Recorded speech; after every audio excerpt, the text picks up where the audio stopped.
សូមជួតរឿងអណ្ដូងនៃសេចក្តីពិតនិងអ្នកជិតខាង2នាក់កាលពីព្រេងនាយមានភូមិមួយដែលខ្វះខាតទឹកជាខ្លាំងភ័ក្រជាកសិករដែលឧស្សាហ៍ព្យាយាមនិងស្មោះត្រង់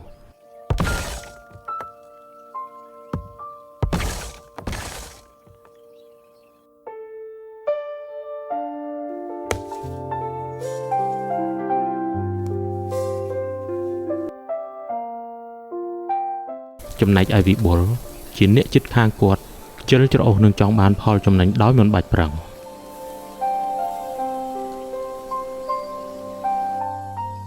ស្រាប់តែថ្ងៃមួយមានអណ្ដូងទឹកមួយបានផុសឡើងនៅកណ្ដាលភូមិអ្នកស្រុកមានការភ្ញាក់ផ្អើលយ៉ាងខ្លាំងហើយបាននាំគ្នាទៅមើល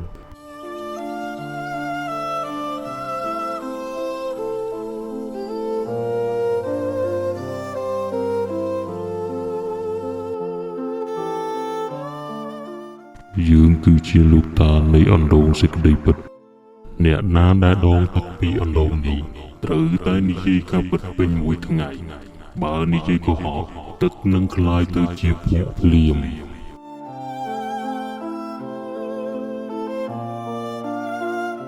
រឿងសមហេតុផលអីគ្រាន់តែទឹកធម្មតាទេតាវិបុលគិតក្នុងចិត្តថាជាច្បាប់គួរឲ្យអស់សំណើចហើយចង់សាកល្បងល្បិច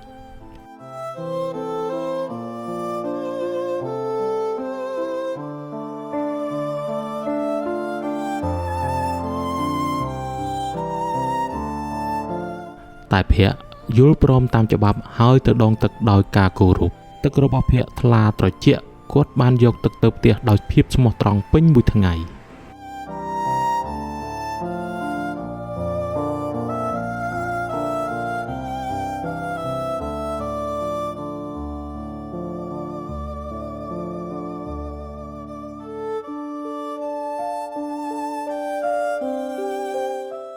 វិបុលក៏ទៅដងទឹកដែរ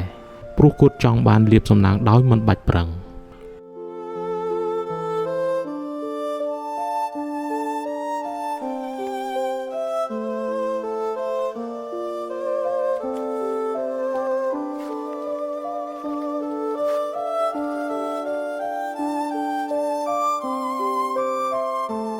គាត់បានប្រទះនឹងឈ្មួញស្រូវម្នាក់ដែលកំពុងរកទិញស្រូវខ្ញុំមានស្រូវច្រូតច្រើនជាងគេនៅក្នុងភូមិនេះ100បាវជាងឯណោះភ្លាមនោះស្រាប់តែទឹកក្នុងធុងវិបុលបានคล้ายទៅជាភក់ឈ្មួញមិនដឹងអាចកំបាំងនៃអណ្ដូងនោះទេតែគាត់គិតថាវិបុលចម្លែកអូយតើមានរឿងអ្វីកើតឡើងនឹង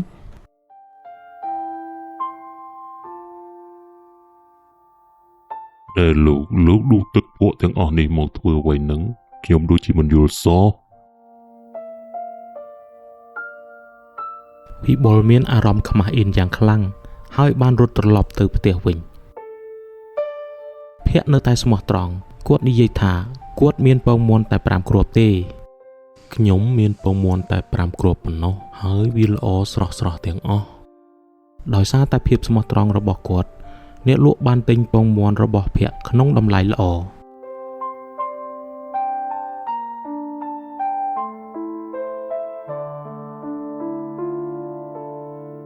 វិបុលបានទៅដងទឹកម្ដងទៀតហើយគាត់ព្យាយាមកុហកអំពីសមត្ថភាពរបស់គាត់បានជួបមេភូមិហើយអ៊ូថាគាត់អាចជួសជុលផ្ទះដែលដួលរលំនេះបានខ្ញុំជាជាងជួសជុលដ៏ល្អបំផុតគ្មានអ្នកណាអាចធ្វើដូចខ្ញុំទេភ្លាមនោះទឹករបស់គាត់បានក្លាយជាភក់លាយនឹងក្លិនអាក្រក់ម្ដងទៀតទេវាកើតឡើងទៀតហើយ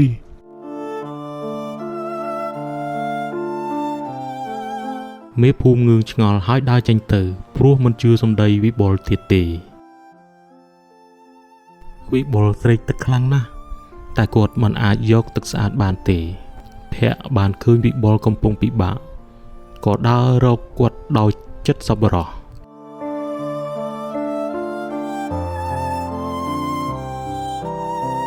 ភ័ក្រប្រាប់ខ្ញុំដោយស្មោះត្រង់មកតើមានអាចកំបាំងអ្វីនៅក្នុងអណ្ដូងនេះអណ្ដូងនេះមានអាគមអ្នកត្រូវតែនិយាយការពិតពេញមួយថ្ងៃ បើមិនដូច្នោះទេទឹកនឹងខូចខ្លាយទៅជាភក់ ខ្ញុំនិយាយកុហកអំពីស្រូវនិងជំនាញរបស់ខ្ញុំ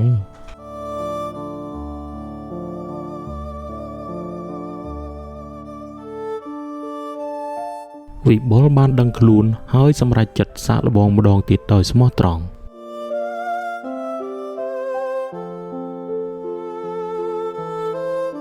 គាត់ដងទឹករួចដើរទៅកាត់តាមផ្សារហើយនិយាយកាប់ពិនអំពីរបស់របររបស់គាត់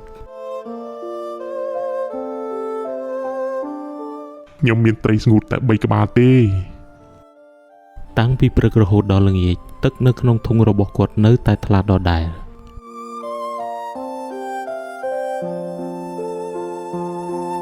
ពេលនោះគាត់បានដឹងថាការនិយាយការពិតជាមានតម្លៃជាងការនិយាយកុហក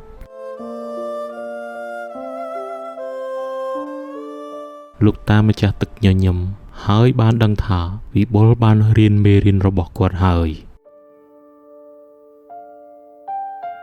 ភ័ក្រនិងវិបុលបានចាប់ផ្ដើមធ្វើការជាមួយគ្នាដោយស្មោះត្រង់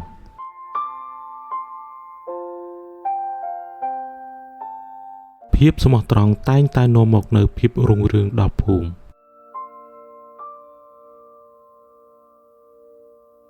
ដូច្នេះកុំគិតថាភាពស្មោះត្រង់ជាឧបសគ្គទៀតឡើយភាពស្មោះត្រង់គឺជាគោលការណ៍ដ៏ល្អបំផុតវិបុលបានក្លាយជាអ្នកជិតខាងដ៏ល្អហើយអ្នកភូមិទាំងអស់បានសប្បាយរីករាយ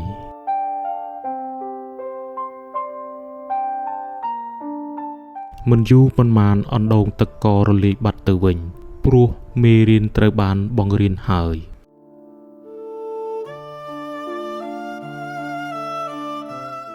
ពួកគេបានរស់នៅដោយមានសេចក្តីស្មោះត្រង់ជារៀងរហូត